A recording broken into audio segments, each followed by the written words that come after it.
Bonjour Pascal. Bonjour Laurie. Pascal, j'ai vu plein d'informations te concernant sur tes réseaux sociaux, tu as un site internet. Est-ce que rapidement, concrètement, en 30 secondes, tu pourrais te présenter et nous dire qui tu es? Alors, moi je suis un ancien sportif, D'accord. d'accord, qui m'a amené justement à m'intéresser au comportement humain, à comprendre qu'est-ce qui fait que des personnes avec les mêmes apprentissages eh bien, réussissent et d'autres ne réussissent pas. Et donc c'est à ce moment-là que je me suis intéressé aux neurosciences, donc à la psychologie comportementale, plus précisément sur les travaux du professeur Simenton sur la psycho-immunologie, comprendre qu'on avait un impact sur notre santé, sur la manifestation de nos désirs, grâce aussi à la façon dont on ménageait la relation avec soi-même. Donc je me suis intéressé à ça juste après ma carrière et ensuite eh bien, j'ai développé une activité professionnelle donc de coaching, de préparation mentale eh bien, qui m'a amené à accompagner des gens en dehors du cadre sportif mais aussi dans leur cadre de vie professionnel pour améliorer eh bien, déjà la qualité de relation de bien-être avec eux-mêmes et aussi la manifestation de résultats. D'accord. Bon, je pense que ça fait plus de 30 secondes. On reviendra sur plusieurs points. Il y a un Je suis joli pas très bon accent sur là. ça. J'entends un joli accent qui vient pas forcément du sud. Ouais. Où est-ce que tu viens? Alors moi je viens de Paris et j'ai grandi en banlieue parisienne, à Saint-Denis. Ensuite après j'ai muté du côté de Sarcelles, Sarcelles-Saint-Brice. Et c'est là où j'ai fait mes gammes puisque j'ai fait plutôt des études sportives plutôt qu'universitaires. Et j'ai appris un peu plus l'école de la rue dans ma tendre jeunesse. D'accord, donc tu parles beaucoup de sport. Ouais.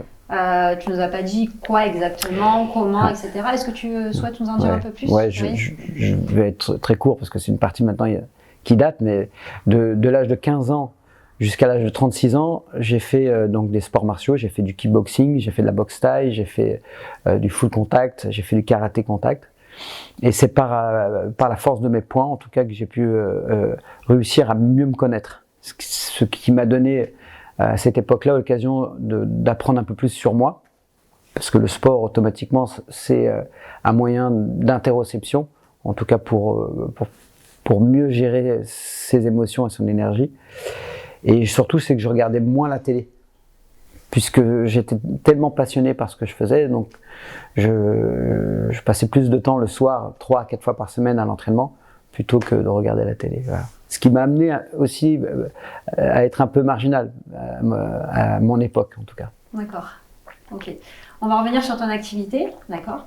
Alors, si j'ai bien compris, tu vas coacher des personnes, tu vas travailler essentiellement sur le mental, mais j'ai compris qu'il y avait une dimension corporelle. Tu intègres beaucoup le corps, c'est ça?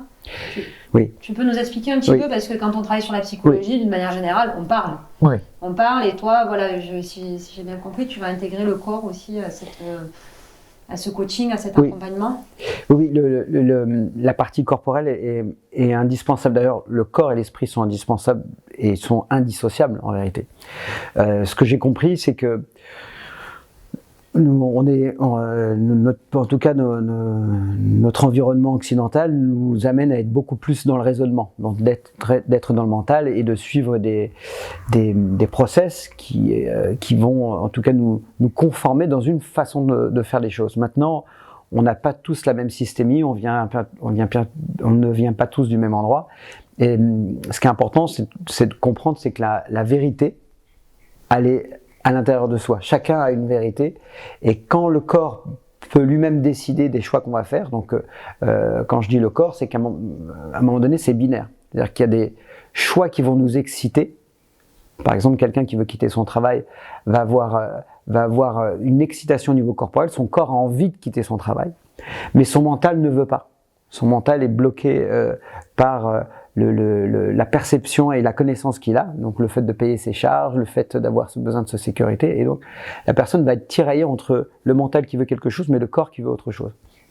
Et le coaching psychocorporel permet de réaligner ça, c'est-à-dire que d'amener de faire en sorte que le corps qui désire eh bien, influence le mental pour aller vers l'inconnu. Donc le fait de stimuler le corps, d'entraîner le corps à avoir des stimuli d'enthousiasme, d'excitation, de retrouver en tout cas cette biochimie confortable, eh bien, va influencer le mental. Donc le mental, qu'est-ce que c'est? C'est la visualisation, c'est l'imagination, c'est s'autoriser à se voir vivre quelque chose que l'on désire. Et quand on peut tenir ses rênes de ses pensées, en tout cas par la répétition et l'entraînement de voir régulièrement le soi du futur en train de faire ce qu'on souhaite, eh bien, soutenu par l'émotion du corps, eh bien, au bout d'un moment, la personne va mettre en place des actions en lien avec ça. C'est de la même manière que quelqu'un qui est dans le stress va visualiser quelque chose qu'il ne désire pas, donc le corps va produire ses émotions négatives, et à ce moment-là, la personne va freiner, va s'empêcher de prendre une décision et va continuer de rester dans quelque chose qui ne lui sert pas, tout simplement. Tu emploies un petit peu des termes scientifiques, c'est prouvé scientifiquement, quoi. Je veux dire, je t'ai déjà entendu parler de physique quantique, de choses comme ça. Est-ce qu'on est plutôt dans quelque chose qui est cartésien ou quelque chose qui est un petit peu du domaine plus holistique comment tu décrirais ça Alors, la physique quantique, moi, je ne la maîtrise pas. Hein. J'utilise en tout cas des connaissances qui me permettent en tout cas de m'asseoir et de m'appuyer sur ce que je fais. Alors, oui, aujourd'hui, c'est scientifiquement prouvé. Moi, j'ai été formé que par des scientifiques, que ce soit le professeur Bruce Linton, que ce soit le docteur Mani Assam, que ce soit Philippe Guillemot. Enfin, en tout cas, je ne m'appuie que sur des choses qui ont été mises en place. J'ai été formé, par exemple, par Alexis Champion, qui est l'homme le plus diplômé en informatique, qui a 4 doctorats dans ce domaine-là, qui enseigne la force de l'intuition, le pouvoir de l'intuition. Alors, ça paraît très abstrait, mais depuis 1970, l'armée américaine utilise cette science, donc la science de l'intuition, pour collecter des informations à distance. D'accord ? Pour faire de l'espionnage, tout simplement. Donc, on sait, encore une fois, c'est la connaissance. Elle est bonne qu'à soi, mais je veux dire, quand on ne sait pas, on découvre quelque chose. Et pareil, dans la recherche, scientifiquement, quand un chercheur cherche, il cherche intuitivement, il cherche dans l'inconnu. Donc, par rapport à ta question, oui, en tout cas, ce que je vais te parler, je vais demander aux spectateurs, ou je vais demander aussi surtout aux personnes que j'accompagne de croiser et de vérifier toujours les informations. Mais moi, je ne peux qu'avancer qu'avec des choses qui sont tangibles, en tout cas. Après, la partie holistique, elle appartient à chacun. On ne doit pas faire du prosélytisme par rapport à des choses qu'on exploite, en tout cas qu'on explore, parce que ça nous appartient, mais il faut vraiment aider les gens à pouvoir eux-mêmes devenir acteurs, en tout cas, de leur processus de changement et de croiser et de vérifier les informations. D'accord, ok. Merci. Donc, par rapport, par exemple, on va prendre au hasard la psychologie, toi, ce que tu vas amener en plus, ça va être vraiment cette dimension corporelle. C'est bien ça ? J'ai bien compris ? Oui. Ouais. C'est-à-dire que, au départ, toute transformation passe par la prise de conscience. Donc, moi, je vais ne poser que des questions. C'est-à-dire, je vais poser des questions. De poser des questions que la personne ne se pose pas habituellement, de manière à voir la situation qu'elle vit sur d'autres points de vue. Ok ? La dimension psychocorporelle, c'est de faire vivre à la personne avec une émotion d'excitation, de joie, d'enthousiasme, d'amour, de confiance, de détermination, son processus de changement. C'est-à-dire que quand une personne veut voir le changement dans sa vie, donc elle l'imagine, mais si c'est pas soutenu par une émotion favorable, eh bien, elle va oublier son souvenir. C'est-à-dire que si c'est trop douloureux, si par exemple quelqu'un pense à un changement dans sa vie, de maison, de situation professionnelle, et que au moment où elle y pense, elle vit de la culpabilité, elle vit de la peur, elle vit de la frustration, l'association qui va être faite avec la vision, donc l'association des émotions et des pensées ne peut pas se faire. C'est-à-dire elle ne peut pas transformer, elle ne peut pas bouger. Ce qui nous fait bouger dans la vie, ce qui crée le mouvement, c'est l'excitation. Alors parfois, la peur peut amener des gens à bouger, mais c'est souvent quand on arrive au dernier moment. 80% des gens changent dans la douleur et l'urgence, Laurine. C'est d'accord ? 80% des gens changent. S'il y a le feu à la maison, s'il y a un problème de santé, si notre enfant est en danger, bien sûr qu'on bouge. Mais ça va demander de soutenir un état d'énergie qui va être très intense. Et sous cet effet-là, on peut pas le faire régulièrement. Alors que sous une habitude soutenue par une émotion d'excitation, de confiance ou d'amour, tout simplement de paix, au fur et à mesure que l'on crée nos images mentales, quand l'on crée nos visions, à ce moment-là, la transformation va se faire parce que le corps va enregistrer une production hormonale, des émotions tellement favorables qu'au fur et à mesure, on a envie de vivre le processus qu'on est en train d'imaginer. Ouais, le cerveau, c'est vraiment un ordinateur qui stocke tout, qui se rappelle de tout. Et toi, tu vas travailler sur ça, en fait. Hein, c'est ça, sur le fait de se rappeler de ces émotions positives, le fait de les sentir dans le corps. Alors ça, c'est la formule. D'accord. C'est la formule, c'est-à-dire que il y a dans notre passé, c'est un réservoir de pépites. Sauf que quand la personne est dans le mal-être, elle a oublié tout ça, elle a occulté tout ce qui a été fort chez elle. C'est-à-dire qu'elle va regarder ce qu'il n'y a pas, ce qui n'existe pas, ce qui manque. D'accord ? Donc c'est difficile d'essayer à quelqu'un de demander soit positive, alors que dans le moment présent, elle est dans le mal-être. Ok ? Donc il y a un premier travail qui se fait d'abord d'acceptation de là où on est aujourd'hui. D'accord ? Et surtout pas lui faire croire que ce sera quand elle aura perdu son poids, ou quand elle aura changé de travail, ou quand elle aura les finances dans le futur, que ce sera mieux. Surtout pas, parce que en se reposant sur un futur, c'est-à-dire en projetant notre bien-être dans le futur, et que dans le moment présent on ne le vit pas, il y a très peu de chances pour qu'on y aille. Au contraire, c'est qu'on continue de rester dans ce qu'on est. Ce qui est très important, c'est de faire ce travail d'acceptation, de là où on a.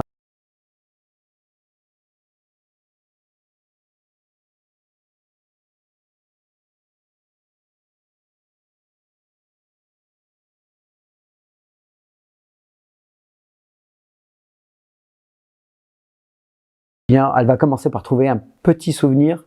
À ce moment-là, on commence à amplifier le muscle. On commence à amplifier. Alors le muscle. Pardon, je te coupe. Oui, ce sont des termes. Une fois qu'on a commencé à chercher un petit souvenir de satisfaction, à ce moment-là, nos synapses, ce sont comme des muscles. Ce sont comment dire, c'est un câblage synaptique. C'est-à-dire que ce sont voilà, je cherche le terme, c'est un réseau neuronal qui, au fur et à mesure qu'il est utilisé, s'amplifie. C'est comme le muscle, au fur et à mesure qu'on va fermer le poing, on va donner l'information à notre réseau musculaire de s'amplifier. Donc à ce moment-là, c'est comme un robinet. Une fois qu'on en a cherché un, eh bien, ça vient de plus en plus. Et c'est la prise de conscience de la personne d'elle-même, c'est-à-dire que c'est important qu'elle soit en pleine conscience d'elle-même pour comprendre que c'est quand elle le décide qu'elle revient dans son schéma passé. Il faut savoir que une émotion, ça dure 2 minutes. Une émotion qui dure 2 minutes va amener une production hormonale, c'est-à-dire qu'elle va amener une biochimie à la personne. C'est-à-dire quelqu'un qui pense à la tristesse, elle va vivre dans le corps. Mais ça dure 2 minutes. C'est-à-dire que c'est le fait qu'elle réactive la même pensée qui va accélérer son processus de mal-être. Mais de la même manière qu'à chaque fois qu'elle utilise la pensée favorable à sa vie, en tout cas la pensée d'un souvenir de puissance, de confiance, et bien qu'elle va déclencher biochimiquement, donc émotionnellement, ce sentiment dans son corps. C'est important de comprendre ça parce que... Est-ce que c'est... une fois j'ai lu, en parlant de neurosciences, qu'en fait on habituait notre pensée en fait à passer par le chemin le plus rapide en fait pour aller par exemple vers la joie ou vers... Est-ce que c'est l'histoire de chemins neuronaux ou pas du tout, d'habituer en fait à... Alors il me semble que j'avais lu ça une fois quelque part. Oui. De travailler en fait sur ces chemins-là pour qu'ils soient le plus rapides et le plus facile, accessible possible. Exactement. C'est bien, en tout cas, des preuves scientifiques. Si tu veux, notre cerveau n'est pas notre ami. C'est même pas notre allié, notre cerveau. C'est-à-dire que si on l'entraîne pas, le cerveau a une fonction d'optimisation. C'est-à-dire que lui, il va aller au plus court. C'est-à-dire qu'il veut optimiser son énergie. D'accord ? Parce qu'il est en lien avec le corps. Le cerveau, lui, va prendre le chemin le plus rapide pour obtenir ce qu'il veut, de manière à ce que ça lui coûte moins d'énergie. Et si notre esprit, si notre perception de nous-mêmes, notre vie n'est pas suffisamment entraîné, eh bien, ce qui va se passer, c'est que on peut faire des raccourcis de langage. Par exemple, un parent qui veut obtenir quelque chose de son enfant, sachant que la communication qu'il va avoir avec son enfant va avoir un impact dans la confiance de son enfant, il peut faire des digressions de langage en disant « Écoute, descends de la chaise, tu vas tomber. Finis vite ton repas et après tu vas faire tes devoirs. » Enfin, tu vois, tous ces raccourcis de langage, parce que la personne ne prend pas conscience de la relation qu'il peut créer avec elle-même, mais aussi avec son enfant, eh bien, le cerveau va prendre cette facilité-là. Alors que il suffit d'en être conscient de l'importance que ça, l'importance de la communication qu'on a avec son enfant, où on va mettre les formes et on va aussi faire en sorte que ça soit bénéfique pour soi et bénéfique pour son enfant. Et pareil pour ses décisions. Si on n'entraîne pas son corps à vivre des émotions favorables, ça sert à ça justement tous ces outils de méditation et de préparation. C'est pas simplement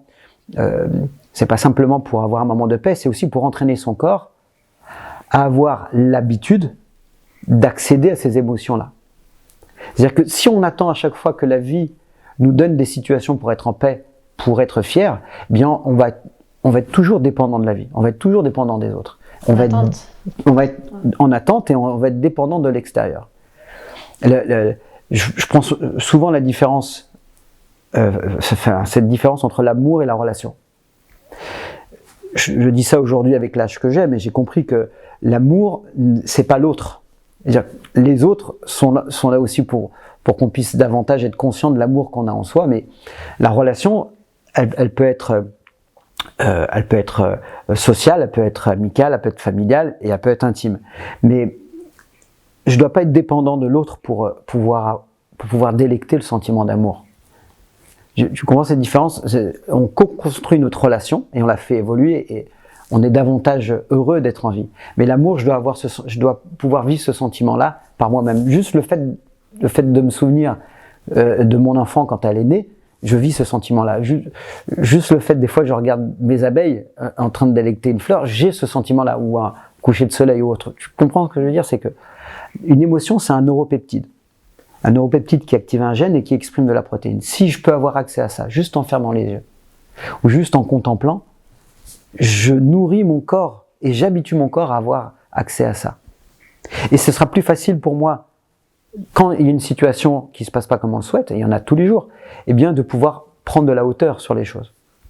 Parce que je peux m'appuyer sur ça. Alors que quelqu'un qui est fréquemment habitué à vivre du stress, habitué à vivre de la peur, habitué à être anxieux, ça va être très difficile pour elle, puisque nous sommes addicts à nos émotions. Ça va être difficile pour elle de sortir de cet état-là sans une aide extérieure. Tu es en train de dire qu'on aime être malheureux ou qu'on aime être dans le mal-être ou dans la tristesse ou dans la peur? Non, je pense pas qu'on aime. Je pense pas qu'on est addict. C'est que nous sommes presque des camés. Nous sommes addicts à nos habitudes. Et nos premières habitudes, elles commencent déjà biochimiquement. C'est-à-dire que nous sommes addicts on a besoin chaque jour de savoir qui on est. En tout cas, notre subconscient a besoin de se rappeler de nos titres, qu'on est bien parent, du métier que l'on a, juste pour avoir du sens. Et surtout, quand on est dans le mal-être, on a besoin de se raccrocher à quelque chose. Et il est difficile tout de suite de s'imaginer qu'on est quelqu'un d'autre. On est déjà le soi du futur. Donc ça met du temps. Donc pour ça, on va avoir besoin, eh bien, de se rappeler de ce qui est connu.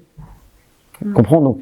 Et la récurrence de ça, si on ne se réinvente pas, si on n'a pas cette conscience que, eh bien, à 40 ans, je suis pas la même personne qu'à 50 ans, et ainsi de suite, et qu'on a besoin de nouvelles habitudes, en tout cas pour avoir accès à cette joie de vivre, eh bien oui, ça va être difficile. En tout cas, on est addict à ce qu'on connaît. D'où l'importance d'avoir cette pleine conscience et cette connaissance de soi sur le fait qu'il faut se réinventer.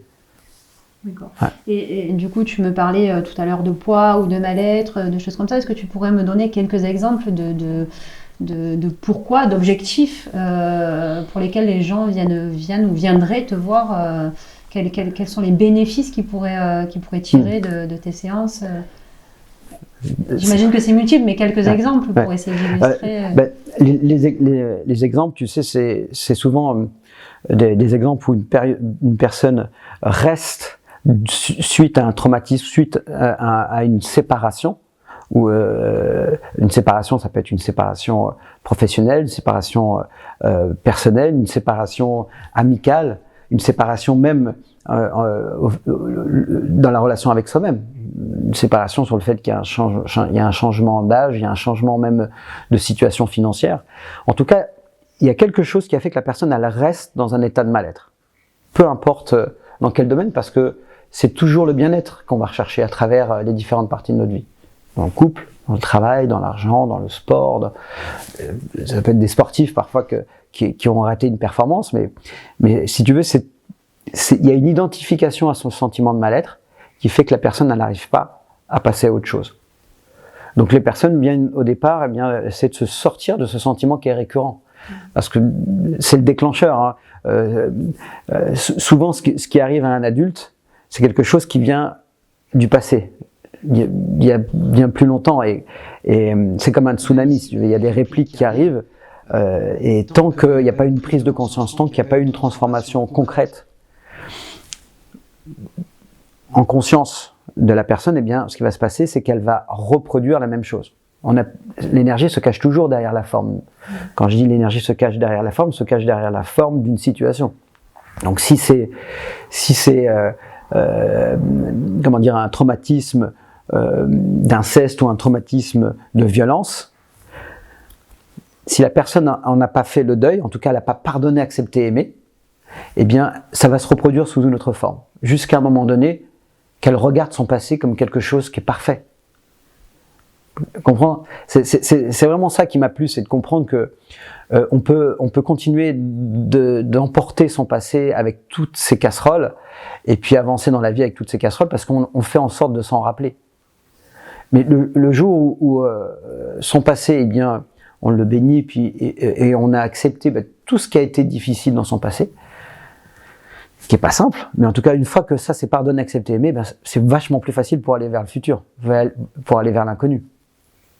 D'accord. J'ai une petite question qui me vient là.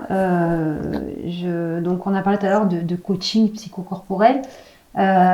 Coaching aujourd'hui, on l'emploie un petit peu à toutes les sauces. Coaching en sport, en communication, en ce que tu veux. Il me semble, on ira après dans la salle à côté, mais il me semble que tu as quand même beaucoup de diplômes et que ça va au-delà du coaching. Est-ce que tu pourrais nous en dire un peu plus sur tes techniques, les techniques que tu emploies ou les formations que tu as eues au long de ta carrière qui font qu'aujourd'hui tu puisses proposer cet accompagnement de qualité? Je vais pas, en vérité, tous ces formations, tous ces diplômes, tous ces titres que j'ai pu avoir, tu sais, c'est une autorisation que je cherchais à une époque. En fin de compte, je te dirais, toutes les formations que quelqu'un peut faire, elles sont bonnes, elles sont efficaces. Il n'y en a pas une qui est mieux que d'autres, parce que c'est toujours le fait de s'autoriser à devenir qu'on a envie qui est favorable pour soi. Mais aujourd'hui, je te dirais, j'ai pas forcément une technique particulière. Ce que je sais, c'est que ma présence, ma conscience va aider à être dans la bienveillance totale, sans jugement. Ce que je sais, c'est qu'aujourd'hui, il y a besoin d'incarner la personne qu'on a envie de devenir pour pouvoir aider l'autre. C'est-à-dire que quand on a créé la guérison chez soi, en tout cas que ces mots du passé n'interfèrent plus dans la perception de son futur et de soi-même, dans l'authenticité que l'on a de soi, eh bien, peu importe les diplômes qu'on a eus, eh bien, c'est vachement plus facile pour aider quelqu'un. Parce que le chemin, en fin de compte, il va vers son authenticité et va vers son unicité. Déjà reconnaître qui on est et notre unicité pour pouvoir ensuite se rendre compte qu'on est une communauté humaine et que c'est vachement plus facile pour aider un autre humain, en tout cas.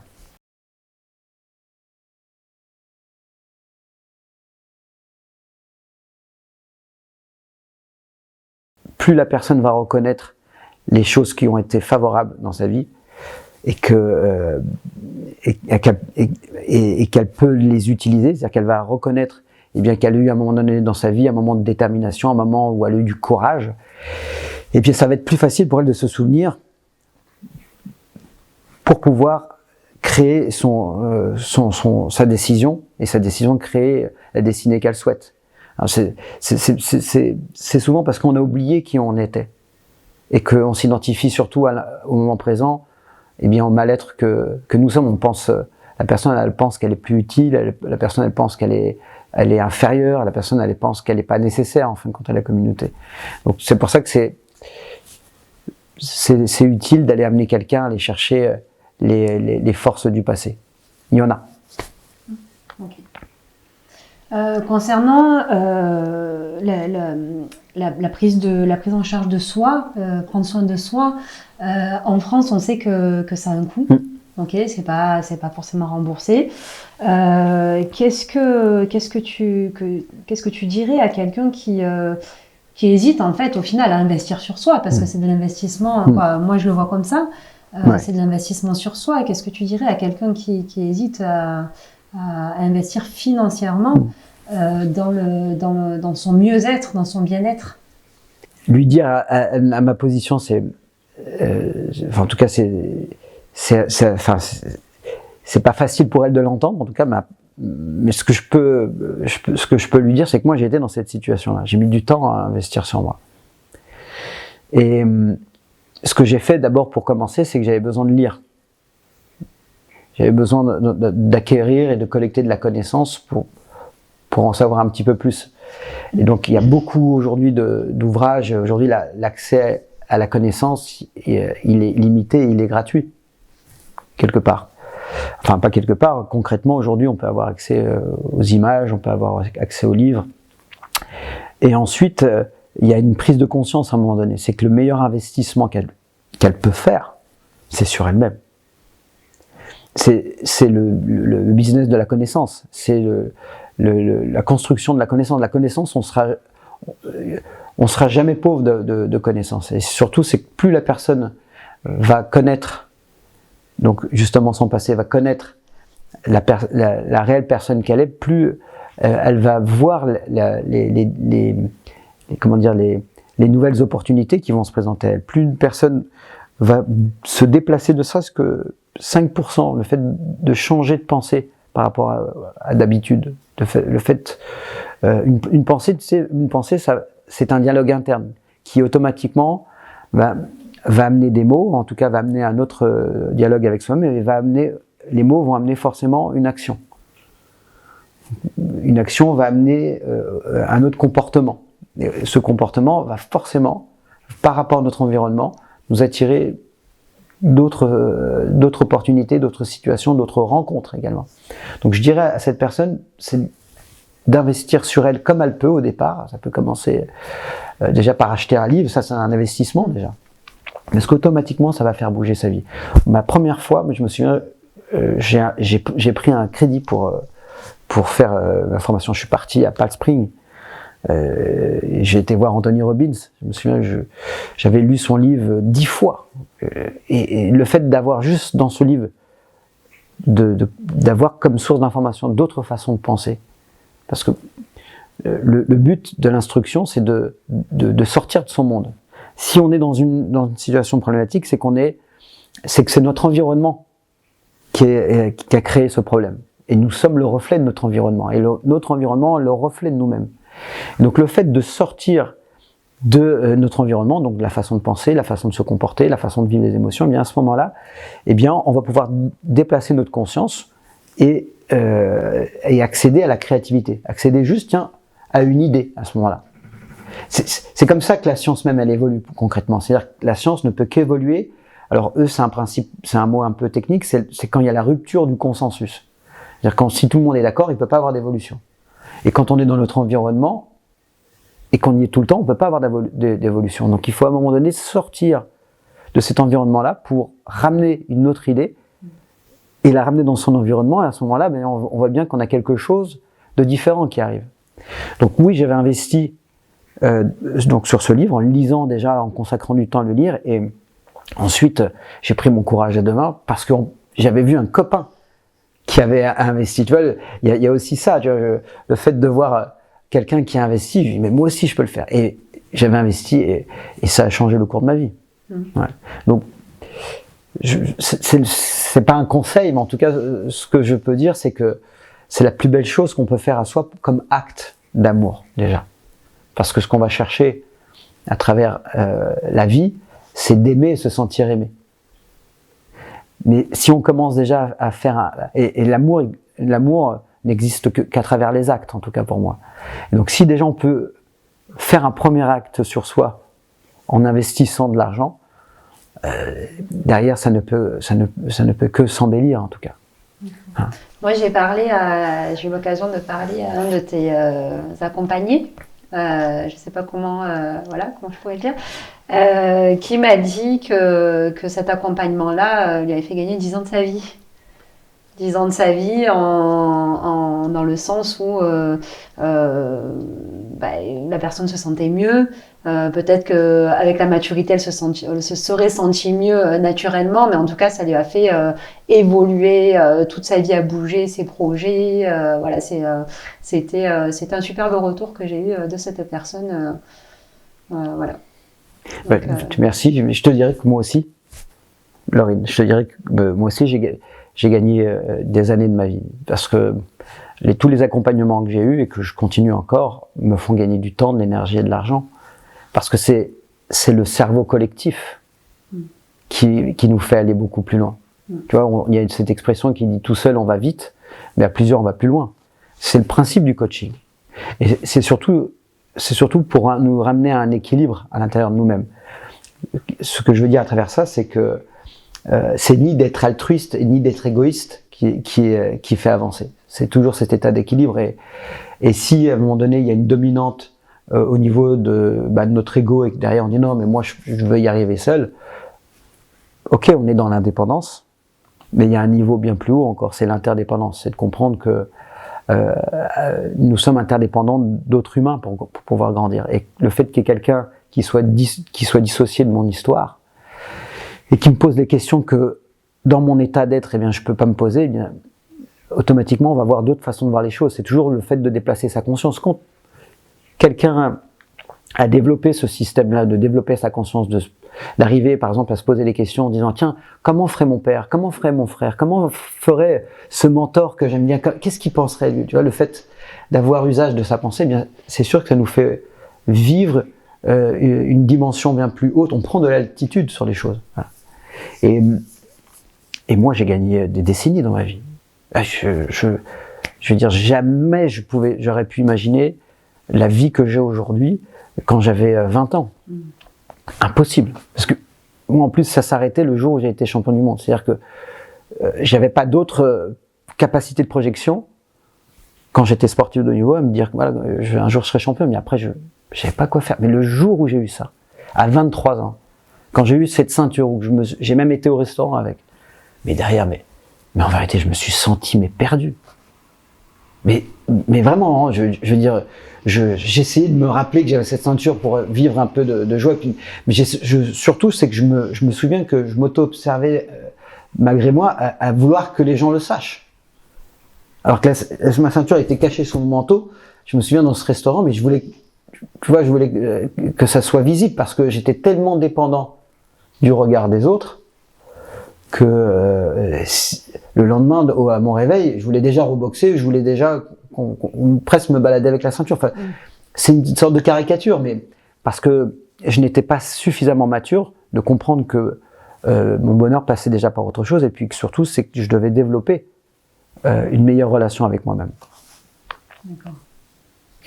Et du coup, qu'est-ce que ça apporte de plus le fait d'être coaché par un ancien champion du monde de boxe? J'imagine que ça apporte quelque chose. Moi, je sais pas. T'as connu le haut et le bas aussi. Bien sûr. Je veux dire, c'est sûrement ça qui apporte d'ailleurs. Hein, mais au-delà du fait d'avoir gagné un titre, c'est le fait d'avoir connu peut-être l'apogée et d'être descendu et de peut-être faire profiter de ton expérience de vie les gens que tu accompagnes. Moi, je te retournerai la question, parce que je ne sais pas ce que ça fait. Parce que je ne me suis jamais fait coacher par moi, par un champion. Moi, je te retournerai la question, mais ce que je sais, c'est qu'aujourd'hui, c'est pas le champion qui coach. Enfin, je crois. Je pense plutôt que c'est l'humain. Je pense que c'est juste une partie de mon histoire qui m'a permis d'avoir des déboires comme de la réussite, mais j'ai mis vraiment du temps avant de m'apprécier, avant de m'aimer, tu vois. Et il a fallu que je passe par ces défaites, par ces abnégations, par cette résilience de souffrance due à la défaite, en tout cas, ou parfois des blessures, pour mieux prendre soin de moi, en tout cas. Et ce que aujourd'hui, c'est plutôt l'humain, c'est l'humain que je suis qui a pris de la hauteur sur pas mal de choses, qui est dans l'efficacité, en tout cas pour accompagner des personnes dans leur justesse, à leur rythme. Et surtout dans le fait de respecter le temps pour la transformation. Tout le monde veut. Je connais aucune personne qui veut pas évoluer. Après, je connais des personnes qui sont pas prêts à payer le prix, justement. Voilà. Pas tout de suite en tout cas, mais ça c'est toujours une règle où il y a toujours un prix à payer pour pouvoir évoluer.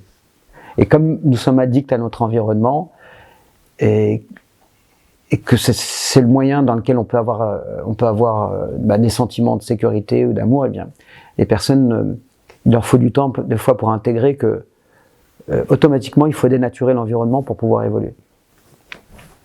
C'est comme ça fait partie de la nature, et c'est sur ça que je mets, enfin en tout cas c'est mon point fort, il est sur ça, sur le fait de prendre le temps de cette transformation, et puis surtout de leur faire intégrer ces lois universelles. J'imagine que, je pose la question au cas où, mais j'imagine que la transformation elle est inhérente à chaque personne, que le temps de transformation est inhérent à chaque personne. On ne peut pas dire il faudra tant de séances ou un accompagnement de tant d'années ou de tant de mois, ça on ne peut pas le dire. C'est une très bonne question. Je te dirais que j'ai pas de certitude sur ça, mais ce que je sais, c'est que en travaillant justement avec des docteurs en biologie, ce que je sais, c'est qu'il y a une addiction à ce qu'on appelle une addiction cellulaire, c'est-à-dire qu'il faut du temps. Il faut entre 6 et 18 mois pour changer cette addiction cellulaire. C'est-à-dire que quand je parle d'addiction cellulaire, c'est qu'on a des stimuli, on a au niveau de la membrane cellulaire, eh bien nos membranes, eh bien il leur faut du temps pour en créer des nouvelles, de manière à avoir une nouvelle habitude, si tu veux. Donc on parle des fois 21 jours pour changer une habitude, voilà. Donc il faut un délai. Maintenant, moi j'accompagne des personnes au moins sur 10 séances parce qu'il me faut aussi du temps à la transformation. Je ne crois pas qu'il faut, par exemple, quelqu'un qui veut retrouver la forme, il lui faut une séance pour retrouver la forme, même à haute intensité. Donc je n'ai pas du tout de croyance à ce niveau-là. Encore une fois, c'est vraiment une question de croyance. Moi, je n'ai pas du tout encore la croyance qu'avec une séance, on peut retrouver la forme et qu'elle soit pérenne. Donc, ce que je sais, c'est que j'ai besoin du temps, donc au moins de 10 séances pour déjà créer le lien avec la personne, pour qu'elle crée aussi du lien avec elle. Et puis surtout, c'est qu'elle y ait une assiduité à mettre en place des exercices qui vont l'amener, au bout de quelques semaines, quelques mois, eh bien, à voir des résultats, que la transformation est utile. D'accord. Est-ce que je peux te demander comment se passe concrètement une séance? Est-ce que tu veux bien m'amener dans ton bureau? Super, ouais, ça marche. Je suis bon. C'est vraiment le sujet qui est important de comprendre. Je veux dire, de comprendre pour tous les deux, et puis aussi pour nos spectateurs, dans le sens où si vraiment, au départ, c'est fait pour nous rassurer la formation. D'accord? Parce qu'on va intégrer ce qu'on recherche, c'est l'appartenance. Donc on va intégrer une appartenance à un nouveau... Oui, et c'est pour ne pas avoir le syndrome de l'imposteur aussi. On ne peut pas prétendre à aider des gens, à accompagner des personnes si ça sort de nulle part. Tu vois ce que je te dis? Alors je vais te poser une question. Oui. Est-ce que tu connais des gens qui sont diplômés, qui sont dans un domaine de compétences? Oui. Et est-ce que tu connais des personnes qui ont ce syndrome de l'imposteur? Oui. Oui.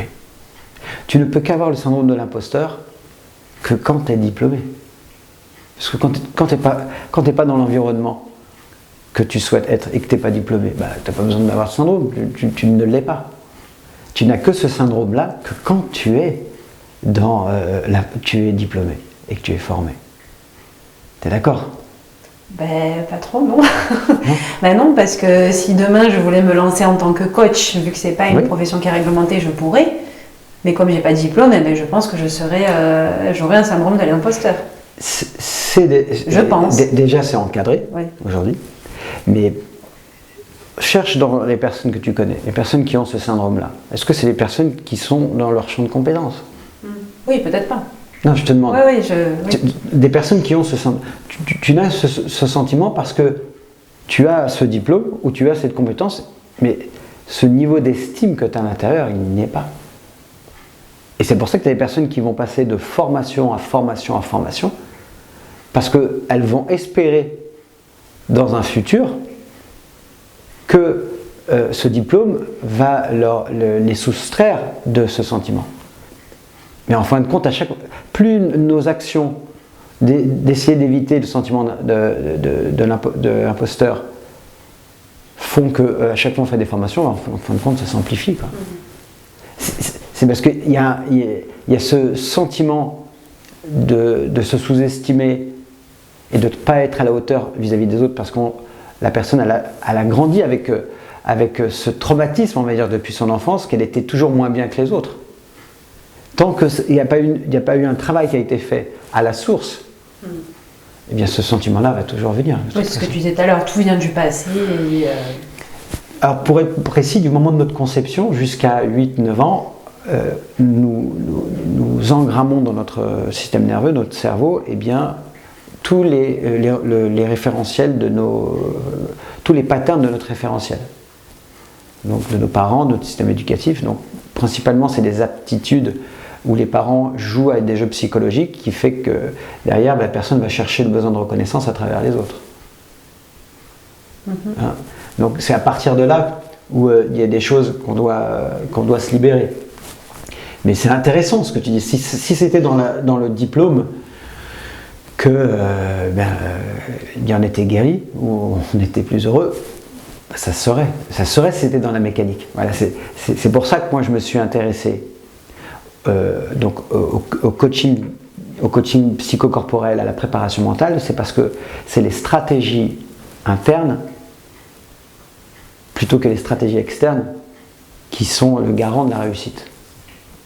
À compétence égale, d'accord, compétence égale, deux personnes qui ont le même diplôme, qui sont entraînées par le meilleur, ne vont pas avoir le même résultat. Et toi et moi, en tant que formateur, on le sait. Parce que c'est la systémie, c'est comment la personne s'est réapproprié son passé.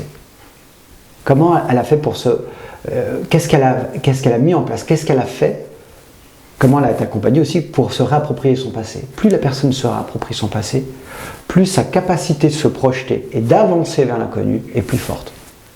Plus la personne ne sait pas réapproprier son passé et qu'elle est toujours en train de filtrer le présent en fonction de ses souffrances passées, plus c'est difficile pour y aller.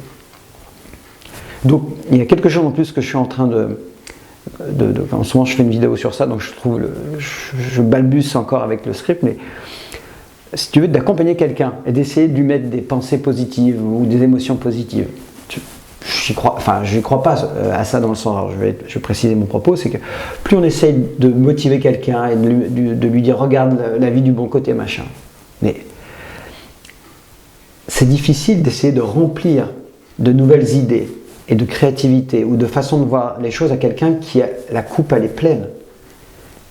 C'est-à-dire qu'il faut libérer d'abord la coupe pour pouvoir mettre autre chose derrière. C'est pour ça que ça ne marche pas. C'est important de libérer les fardeaux du passé pour pouvoir commencer à rentrer dans une nouvelle version de soi-même. Et après, et là je citerai en tout cas un des scientifiques qui s'appelle Philippe Guimand, qui est directeur de recherche sur l'intelligence artificielle, directeur de recherche au CNRS, parce que ça, ce sont des personnes que je me suis appuyé depuis 2011, qui ont permis, tu sais, de crédibiliser ma partie holistique, ma partie subtile, la partie matérielle. Tu vois, j'avais besoin de ces personnes-là. Mais Philippe Guillemont précise que Nous créons notre pensée, nous créons notre futur avec nos pensées, soutenues par nos émotions. C'est-à-dire que notre futur, d'accord, va influencer notre moment présent si la façon dont on regarde notre futur est soutenue par la joie, l'enthousiasme, l'excitation, l'amour. C'est là qu'est la force d'attraction.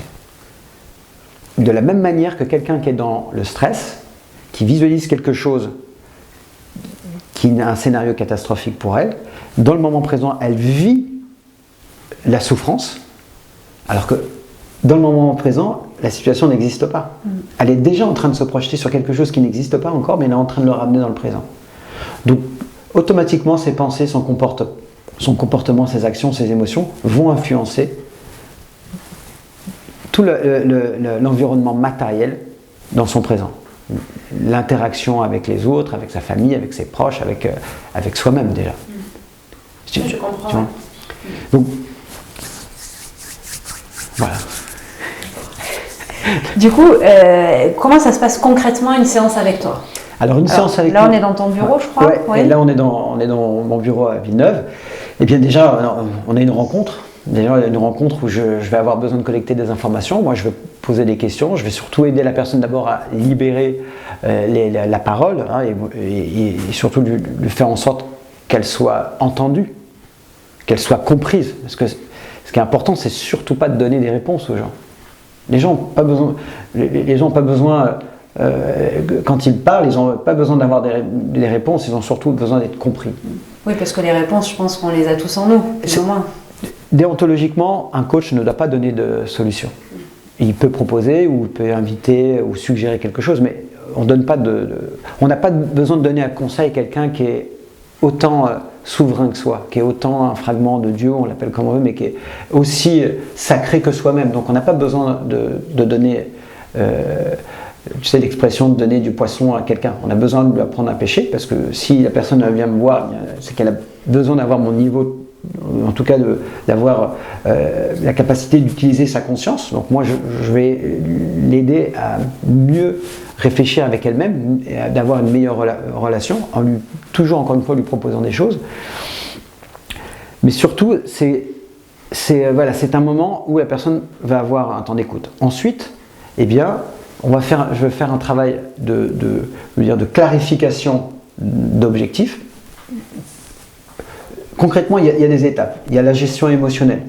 Une fois que la personne est sortie dans son état de mal-être, à ce moment-là, c'est beaucoup plus clair pour elle, pour pouvoir commencer à travailler sur un plan. Donc une fois qu'on a vidé la coupe, en fait, exactement. On va pouvoir commencer à la remplir d'autres choses. Exactement. Ensuite, il y a la concentration, l'amener la personne à revenir dans le moment présent, parce que c'est là où se situe la vie. C'est dans ce moment-là, parce que la plupart des personnes sont conditionnées dans le futur et dans le passé. Donc il faut se réapproprier d'être dans le moment présent. Donc il y a des choses, pour ça il y a des exercices qui permettent de revenir dans le moment présent. Ensuite, il y a la visualisation. Donc je te dis gestion émotionnelle, concentration, visualisation. Visualisation, c'est d'utiliser sa capacité psychologique, donc son imagination, sa créativité, à se voir vivre quelque chose qu'elle désire. À ce moment-là, on la remet dans les rails. Quand quelqu'un, qui est la première étape, peut s'autoriser à se voir vivre quelque chose qu'elle désire, à ce moment-là, ça soulage. Parce que nous sommes des êtres d'espoir, nous sommes des êtres où nous avons besoin de nous relier à nos propres croyances. Quand quelqu'un croit à son avenir, il croit en lui. Quand quelqu'un ne croit plus à son avenir, il dépérit. Donc ça, donc ça fait partie, en tout cas, des outils que j'utilise, qui font partie des outils de la préparation mentale. Ensuite, des outils d'autosuggestion, donc c'est les affirmations positives. D'avoir un dialogue interne pour entraîner. D'accord, c'est de l'hypnose, c'est de l'auto-hypnose, mais entraîner son système nerveux à avoir un dialogue interne favorable à soi, au lieu de dire je suis une merde, je ne vais pas y arriver autre. Aussi commencer à savoir quel est le champ lexical qu'elle peut utiliser pour pouvoir se réapproprier son dialogue. Ensuite, donc la pleine conscience, donc d'amener quelqu'un aussi à s'auto-observer pour pouvoir y remédier, parce qu'on a des aptitudes automatiques, on a des pensées, des comportements et des émotions automatiques. Donc mon job, ça va être à la personne de faire de l'ingénierie sociale, donc de l'ingénierie personnelle, c'est qu'elle identifie, tiens, voilà, j'ai cette pensée automatique quand il m'arrive cette situation, et bien lui proposer et qu'elle puisse trouver une pensée alternative qui va amener un comportement alternatif, une émotion alternative. Et la dernière chose, c'est la clarification de l'objectif. C'est le plan. Sans plan, on va nulle part. D'accord. Ouais. Donc dès la première séance, vous faites un plan? Comment ça se passe? Pas forcément, ça dépend où on est. On peut faire juste une séance déjà d'écoute. Ce qui est important, c'est que la personne sorte dans un autre état. Il y a le blabla et le résultat, c'est qu'automatiquement, quand la personne sort d'une séance, elle doit sortir dans un meilleur état qu'elle est venue. Après, c'est encore une fois, la personne, elle est proactive dans son cheminement de guérison ou d'évolution. C'est-à-dire que derrière, après, on continue ou on ne continue pas, mais c'est souvent binaire. Notre corps, il choisit, c'est pour ça qu'on revient dans le corps. Le corps, il va déterminer les choses de manière binaire, c'est confort ou inconfort. D'accord. Voilà. C'est par là qu'on décide. C'est-à-dire que c'est par notre intuition, notre cœur qu'on décide, et pas par la tête. D'accord. Et ensuite, il va y avoir aussi des parties où je vais, encore une fois, dans les 6 spectres que je t'ai donnés, dans les 6 points qui sont, les axes principaux, en tout cas, de mes interventions, je vais répéter, qui sont la gestion émotionnelle, qui sont la concentration, la visualisation, les affirmations positives, la pleine conscience et la clarification des objectifs. Donc, dans ces 6 axes principaux, eh bien, on peut être aussi amené, pour par exemple améliorer la pleine conscience, d'aller sur le terrain de jeu, donc d'aller sur le ring et d'amener la personne à être dans une phase d'apprentissage. D'accord. Parce que la phase d'apprentissage, elle est très importante. C'est quand on est dans cette phase d'apprentissage qu'on peut collecter des informations sur soi et qu'on peut avoir l'occasion de s'auto-observer et surtout d'être dans quelque chose qu'on n'a pas l'habitude. L'apprentissage fait partie de l'épanouissement, en tout cas le fait qu'on soit dans quelque chose qu'on a. Déjà, on apprend sur soi. On apprend sur soi. Ouais. On apprend quelque chose, mais en fin de compte, moi dans ma méthodologie, je m'en fiche de leur apprendre à faire une technique de poing, une technique de pied, mais c'est surtout qu'elles apprennent comment elles apprennent. Parce que là, c'est intéressant. C'est-à-dire que leur impatience, par exemple, quelqu'un qui ne se rend pas compte qu'elle est impatient, bon, bien souvent ils le savent, mais qu'elle se rend compte que de réagir dans l'impatience au moment où elle apprend un geste, eh bien, c'est pas favorable pour elle, parce que son corps lui indique. Et le fait qu'elle est consciente que son corps lui dit que c'est pas bon et qu'elle peut faire autrement en plus, et bien à ce moment-là, elle va tester autre chose. Et quand on peut mettre en pratique, on peut découvrir quelque chose sur un espace sécurisé comme le ring, et bien on peut mettre en pratique ça ailleurs dans sa vie. C'est-à-dire qu'on peut mettre cette pleine conscience de soi ailleurs. D'accord. Si on peut être tolérant, souple, si on peut être moins exigeant avec soi pendant une séance de sport et qu'on s'est aperçu que c'était favorable pour apprendre, qu'on peut faire des choses dans la douceur, par exemple, au lieu de les faire en force, bien, automatiquement la personne va se souvenir, parce qu'on aura créé un souvenir pour qu'elle puisse se mettre en pratique dans la relation avec son enfant, par exemple. Je te prends ça parce que c'est souvent frappant. Moi, c'est souvent des fois le rapport qu'on peut avoir avec son enfant, parce qu'on ne connaît que celui-ci, parce que la personne elle est tout le temps dans l'urgence. Donc à un moment donné, on prend plus conscience qu'on peut obtenir les choses différemment et surtout qu'on peut faire les choses bien mieux. D'accord. Tu vas me montrer du coup? Je vais te montrer. Ouais. Allez, c'est bon pour vous? Ça marche. Oui. Ok, donc là, on est dans un ring. On est sur le ring. On est sur un ring. Qu'est-ce qu'on vient de faire ici, Pascal? T'as intérêt à mettre ta garde. Explique-moi un petit peu parce que là, j'ai du mal à comprendre. Eh bien, c'est l'objet de côté ring. Donc, si tu veux, je me suis aperçu quand j'ai commencé le coaching, donc assez tôt, donc après ma carrière, donc vers 25-26 ans, j'ai eu une passion à vouloir enseigner ce qui m'a amené en tout cas à avoir du sens. Mais surtout, c'est que je me suis aperçu que j'avais plutôt, au bout de 3-4 ans, un métier plus d'écoute. Parce que j'étais très généreux dans le temps que je pouvais proposer, mais je me suis aperçu que les personnes, c'est là où je me suis rendu compte qu'il y avait besoin de plus d'écoute que de pratique. Et moi, parfois, j'avais un peu de stress dans le sens où je me disais, mince, j'ai même pas fait le programme que je lui avais proposé et j'ai passé 45 minutes à l'écouter et que la personne elle est partie avec le sourire.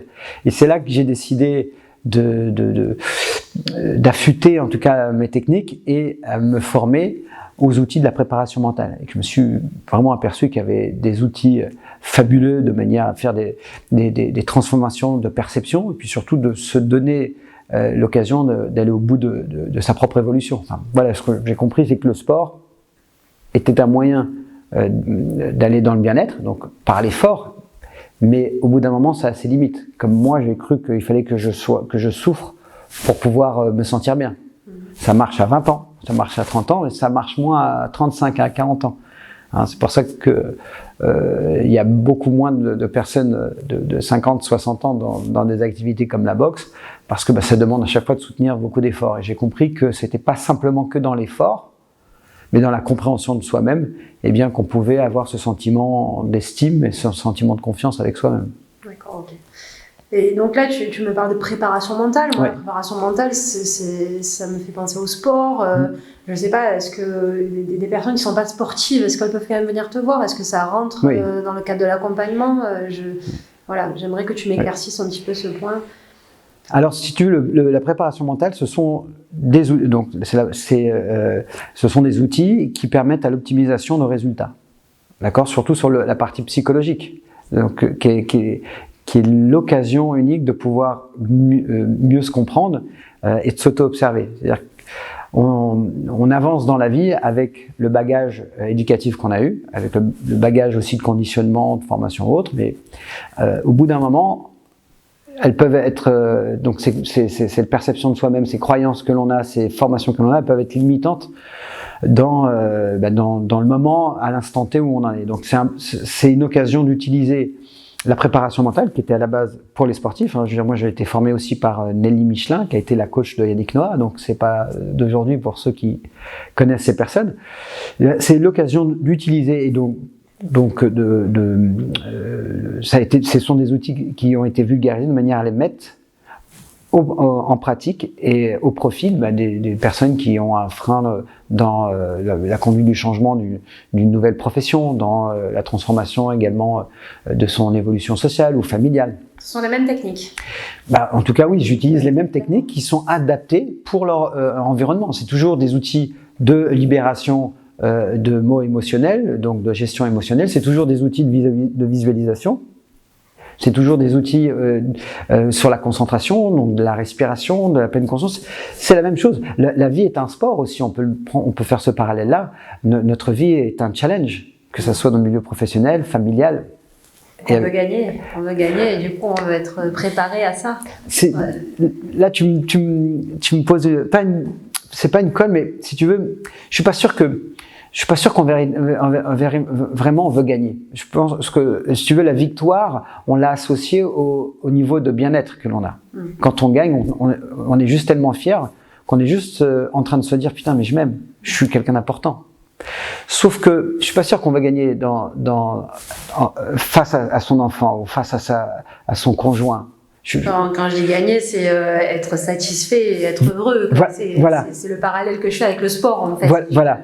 Mais c'est là où justement je suis plus en accord, par exemple, avec la compétition. Parce que la compétition, très tôt, on conditionne les enfants à être dans la compétition. Alors disons que la vie est un combat. Aujourd'hui, j'ai plus, en tout cas, ces idéaux-là à vouloir être dans la compétition de ma vie, et je suis dans la coopération. Parce que je suis pas sûr que c'est le fait de gagner, c'est surtout le fait... Gagner, c'est pour aboutir à la satisfaction de soi et à s'aimer. Et je pense plutôt qu'on peut prendre des raccourcis. Et plus tôt on s'apprécie, plus tôt on s'aime, plus tôt on aime qui on est, plus tôt on peut mettre son talent et ses dons au service des autres. Tu comprends ? S'il faut attendre de gagner pour ensuite servir la communauté humaine, je veux dire, il n'y a pas beaucoup d'athlètes de haut niveau. Et on voit bien qu'il y a beaucoup de personnes qui se prêtent à faire du sport de haut niveau, mais aussi n'y arrivent pas. Donc, ces gens-là, qu'est-ce qu'on en fait ? Enfin, je vois bien, moi, que ce soit dans le foot ou en tout cas, moi, dans la boxe, je veux dire, tout le monde n'est pas champion. Moi, j'ai eu de la chance de devenir champion. Mais aujourd'hui, ça m'intéresse plus. Je veux dire, ce qui m'intéresse en tout cas, c'est d'aider quelqu'un à être à mieux s'aimer et à être en accord avec elle-même, d'être le plus tôt possible authentique. À ce moment-là, ce sera plus facile pour faire des bons choix pour son évolution, et automatiquement, quelqu'un qui est dans le bien-être, quelqu'un qui est fier de soi, automatiquement, il inspire les autres. Ouais, c'est fou parce que quand tu parles, on a parlé beaucoup des bénéfices que l'accompagnement pouvait donner aux personnes que tu accompagnes, mais j'ai l'impression, c'est peut-être une impression que toi aussi tu en tires des bénéfices. Il y a une émotion qui se dégage quand tu parles de la satisfaction que tu peux avoir à accompagner des personnes quand ils réussissent sur le chemin qu'ils voulaient aller.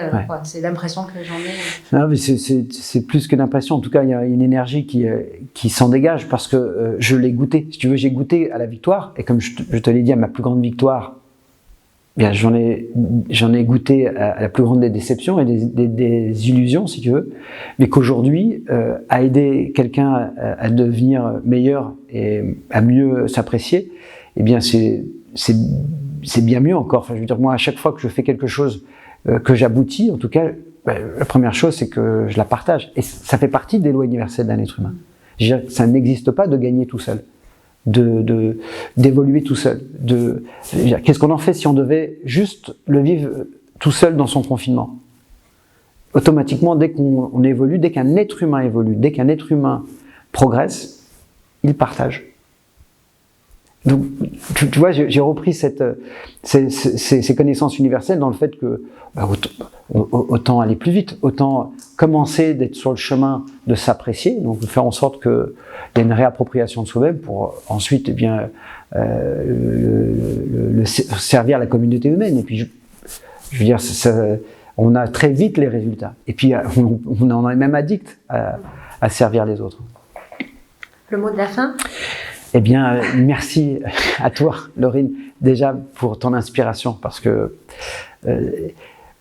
moi, si tu veux, c'est le moyen de me donner du sens aussi. C'est-à-dire que je sais aujourd'hui ce que je fais, je ne le quitterai pas et que je dois continuer d'entretenir cette relation avec moi-même, parce que quand je vois des personnes comme toi qui ont abouti là où tu en es aujourd'hui, et que c'est pas fini, eh bien, c'est l'occasion unique de me dire, putain, Pascal, c'est chouette ta vie. Alors, donc, merci à toi aussi d'être qui tu es, et puis merci aussi de m'avoir donné l'occasion de mieux me connaître et de partager ce que je fais aux autres, quoi. Merci. Merci, Laurine. Merci à toi.